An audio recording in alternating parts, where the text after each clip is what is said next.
The title of his presentations is On-Notch Fracture Mechanics. Now we pay attention to this picture related to a failure emanating from notch. This failure emanates from a column with a square thread of outer diameter 96 mm. The internal diameter is 88 mm and it related to a friction screw press. When you have a notch fracture results of two effects. The first is the reduction of cross sections supporting load, and the second effect is due to the stress concentration at notch tip. Only stress concentration is related to notch effect, as can be seen in the following Feddersen diagram. In the Feddersen diagram, we plot the non-dimensional critical growth stress, that means the critical growth stress divided by the ultimate strength, versus non-dimensional defect size, A over W, where W is the width of the specimen. If failure obeys to the limit analysis, it follows this linear red curve with the following equation.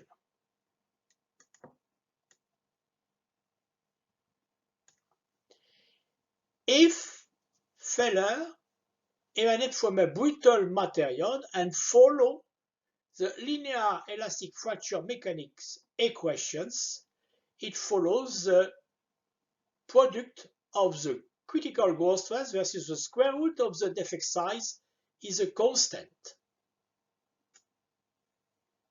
And in the case of a notch, it follows the following relationship.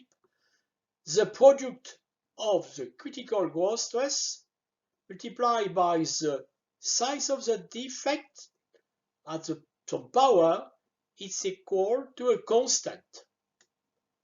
And you can see that the fracture mechanics gives the most conservative solutions, and the notch effect is the difference between the limit analysis solutions and the critical growth stress given by a crack or a notch.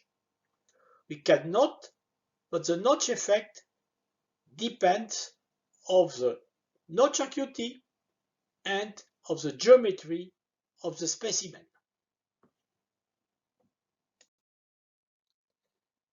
Now we look at the elastic stress distribution at notch tip. Here we have a 3-point bending specimen, and we can note that the opening stress versus the non-dimensional distance is maximum at the notch tip and decrease when the distance from the notch tip increase, but the maximum stress depends on the notch radius rho. For elastic behavior, the maximum stress is located at notch tip, and the ratio of the maximum stress over the growth stress is called the KT, the stress concentration factor. Now we look at the elastoplastic stress distribution at notch tip. Again, we take the opening stress versus the non-dimensional distance, and you can see that the maximum stress is not at the notch tip, but at some distance behind the notch tip.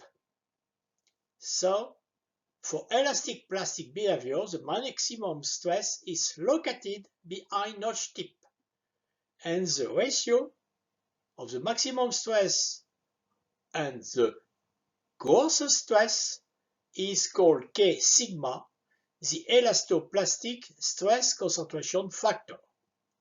This elastoplastic stress concentration factor is generally less than the elastic one.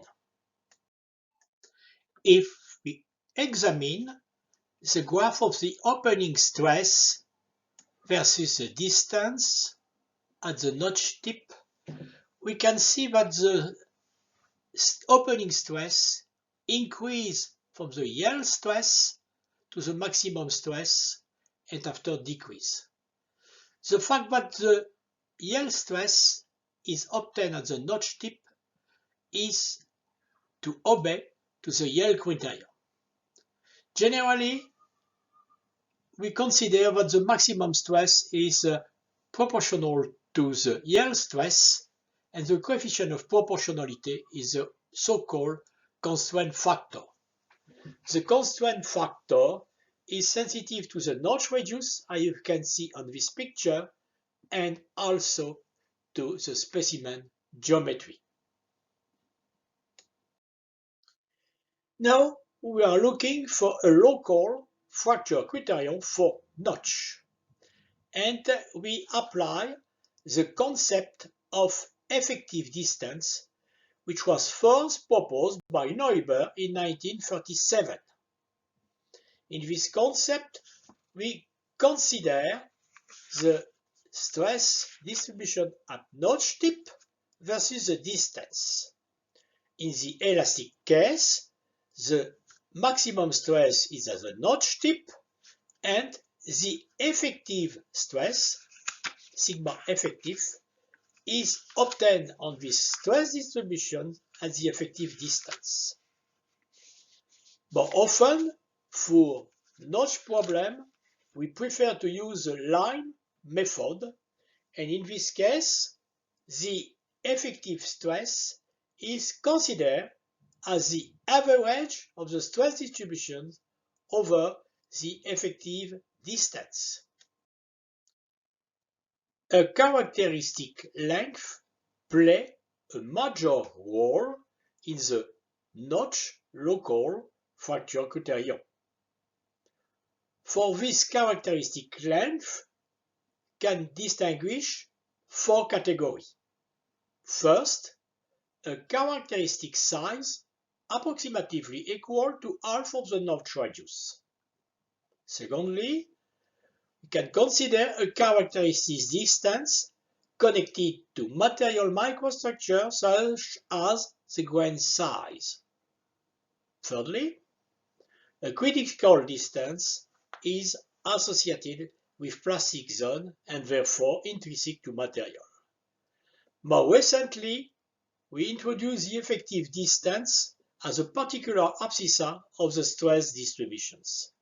We give more precise information about that later. These characteristic lengths are equivalent for a sharp notch in a brittle material. But for blunt notch in elastic plastic material, only the effective distance is located after the position of the maximum stress, and therefore has really a physical meaning. Now, considering more precisely the effective distance definitions. Fracture occurs in a high stress regions, but it is not so easy to determine what is the limit of these high stress regions. We consider here that these regions is limited by inflection point, which is located somewhere here, and it is given by a graphical or numerical method associated with the relative stress gradient. The definition of the relative stress gradient is here,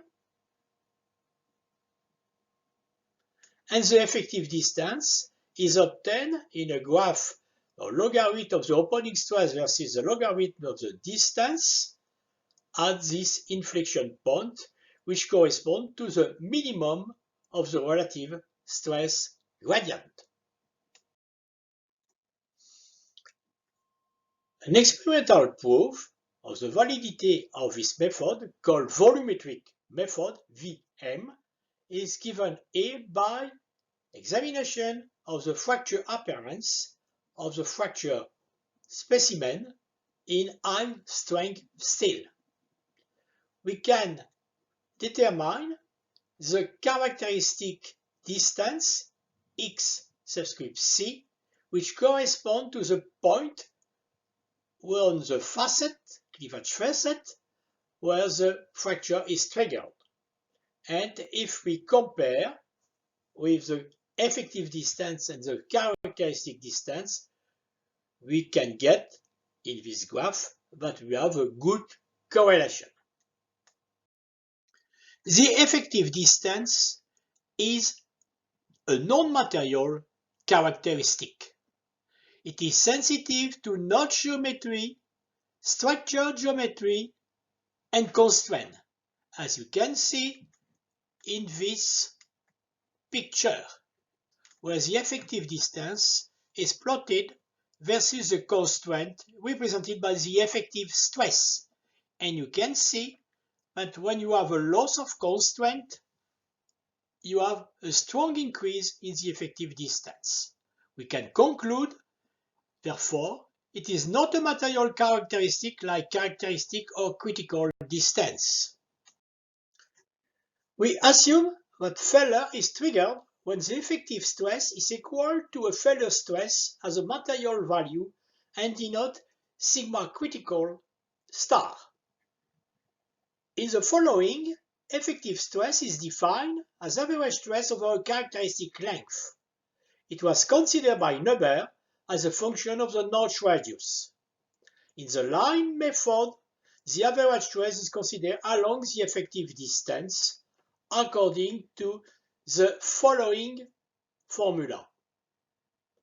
Here you can note that there is the weight functions to take into account the stress gradient of the stress distributions.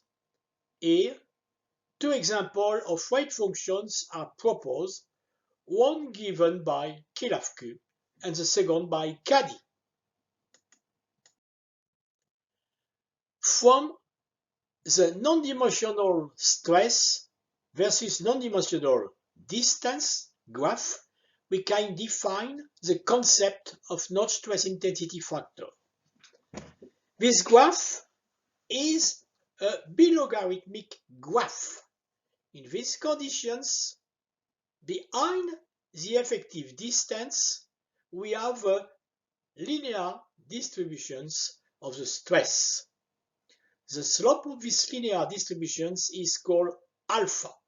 Here is a typical example of a three-point bending specimen with a notch radius of 0.5 mm. We can define the notch stress intensity factor as the product of the effective stress multiplied by pi x effective as the power alpha.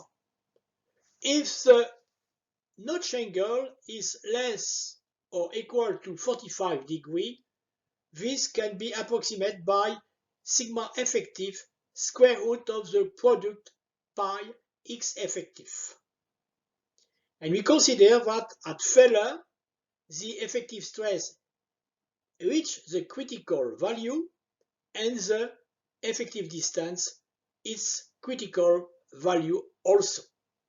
So we can consider that the fracture toughness as the notch fracture toughness K subscript rho critical is equivalent to sigma effective critical square root of pi x effective critical. The slope of the linear part of the stress distribution in the case of elastic behavior is given by the Williams solutions, which is proposed here. It is possible to use also a global energetic criterion for failure emanating from notch. We have to remember that this global energy criterion for a crack is called the G integral, which is given by the following formula, where W star is the strain energy density and T subscript I and G are the tensions of the specimen. A similar path integral is proposed for notch with additional terms which is proposed here as the ratio of the elastic to the plastic strain energy density. Therefore, for purely elastic material, the G rho is equivalent to pi rho and the maximum stress at square divided by 4 times the Young's modulus. In fracture mechanics, there is two terms which are called G, the G integral and the energy parameter. The G energy parameter and the G integral are considered as equivalent from strain energy release rate definitions. Therefore, G rho is equal to 1 over B, B is the thickness, with the derivative of the work done for fracture versus the crack extensions. Turner have assumed that G rho is proportional to the specific work done for fracture, which is the term U over capital B and B.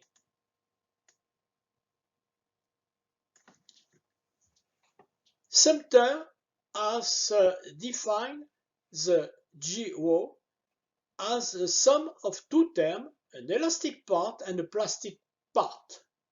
Therefore, the coefficient of proportionality is called eta elastic and the coefficient of proportionality eta plastic.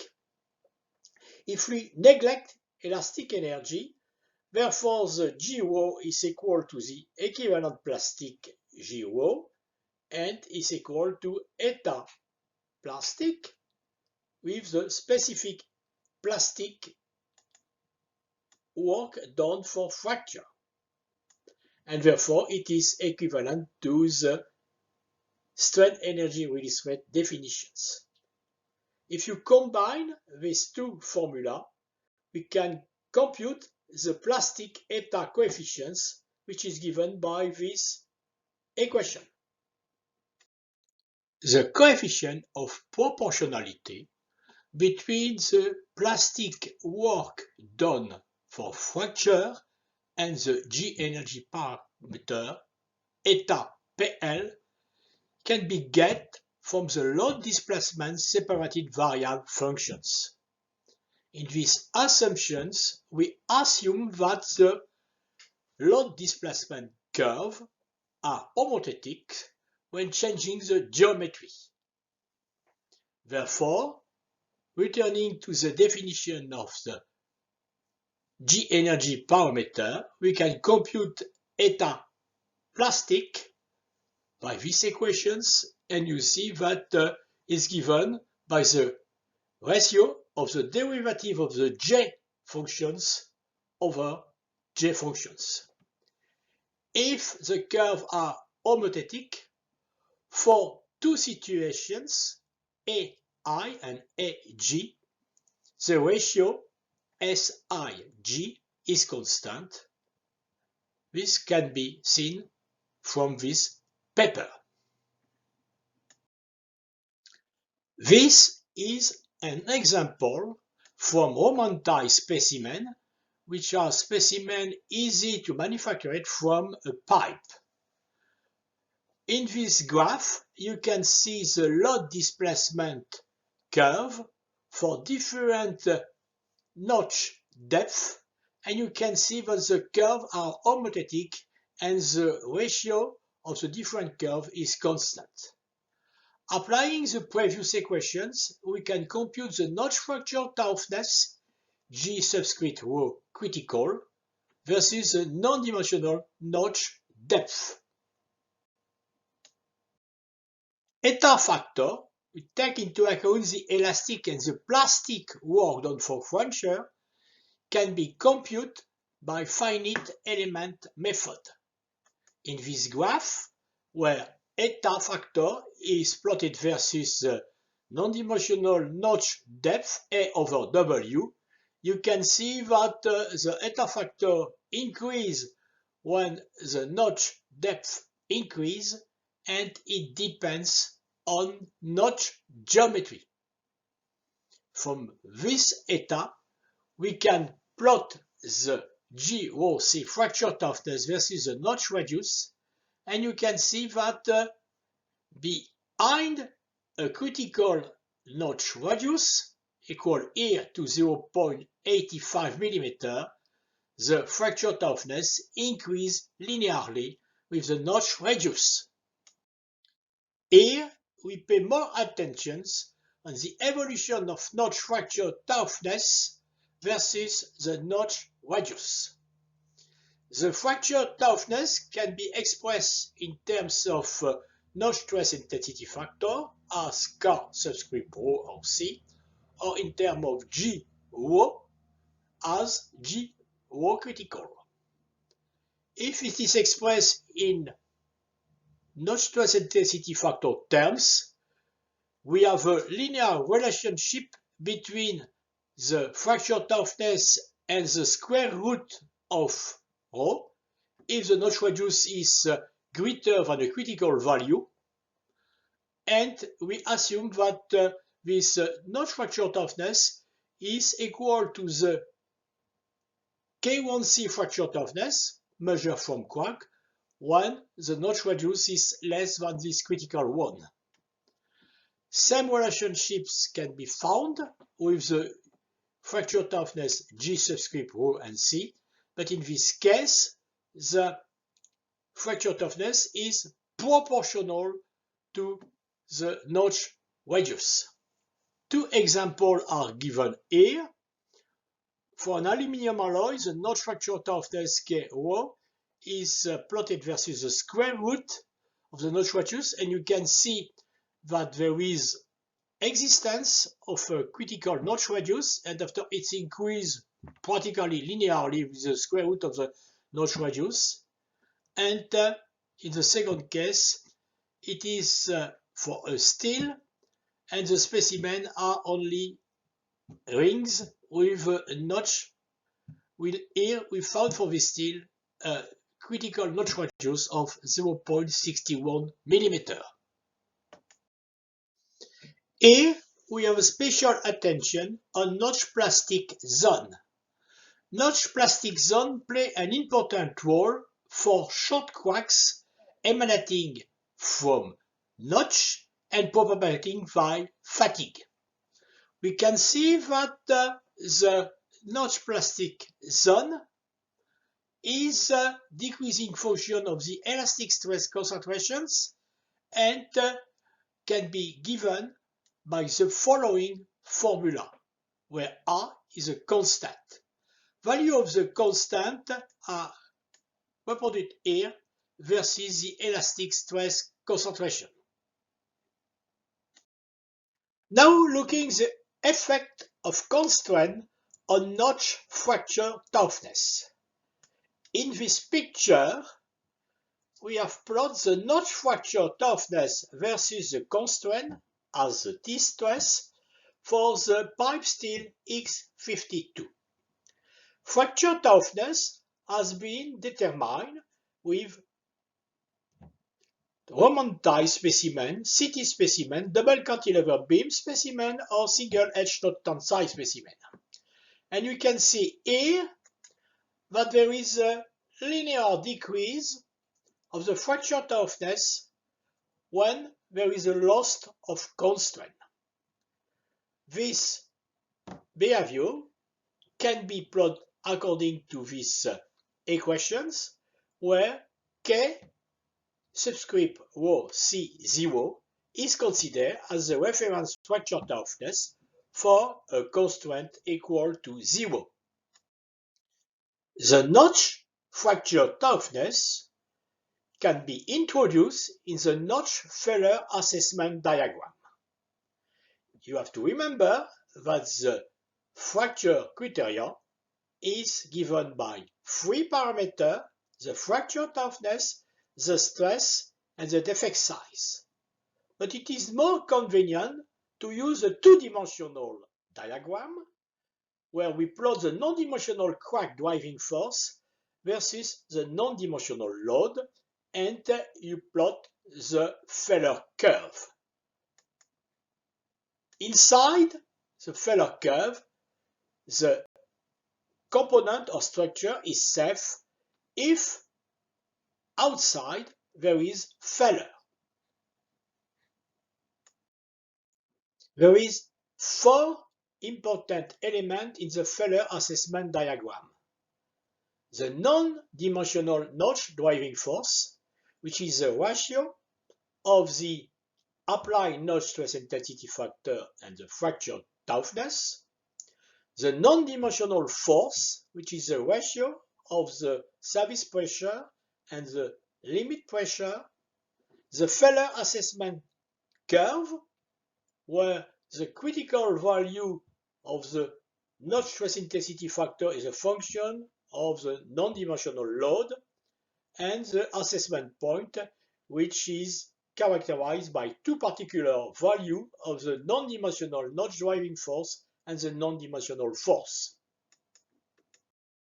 In this slide, we present a typical notch failure assessment diagram. We have plot the non-dimensional crack driving force versus the non-dimensional load. The failure curve is represented by the blue curve, and it is given in this case by the code SYNTAP failure assessment curve. There is a cutoff to limit the failure curve when you have plastic collapse. The assessment point is indicated by this star, and due to the fact that the non-dimensional crack driving force is proportional to load as a non-dimensional load, there is a linear path passing through the origin to the assessment point and cutting the failure curve in B. The safety factor is therefore defined as the ratio of OB and OA. We can take into account the constraint effect on notch fracture toughness on the notch failure assessment diagram. Remember, the notch fracture toughness is linearly dependent of the constraint T effective critical. If we assume that the constraint T is proportional to load, and introducing these relations in the previous evolution of the notch fracture toughness with constraint, we get a new formula for the notch fracture toughness versus the critical non-dimensional load. In this picture, we can notice that the assumptions of constraint proportional to the load is verified in a pipe using finite element method. In this slide, we present how to modify a failure assessment diagram to make a constraint modified failure assessment diagram. For a classical failure assessment diagram, the failure curve is given by the critical non-dimensional crack driving force as a function of the non-dimensional load. If you introduce in the definition of the non-dimensional crack driving force the equation of the notch fracture toughness modified by the constraint, you get this new equation for the failure curve, which is represented here in the constraint modified failure assessment diagram. And you can note that in this case, the safe domain is greater. Therefore, the constraint modified failure assessment diagram is less conservative than the classical FED. Now, looking about the situation of free defect in a pipe.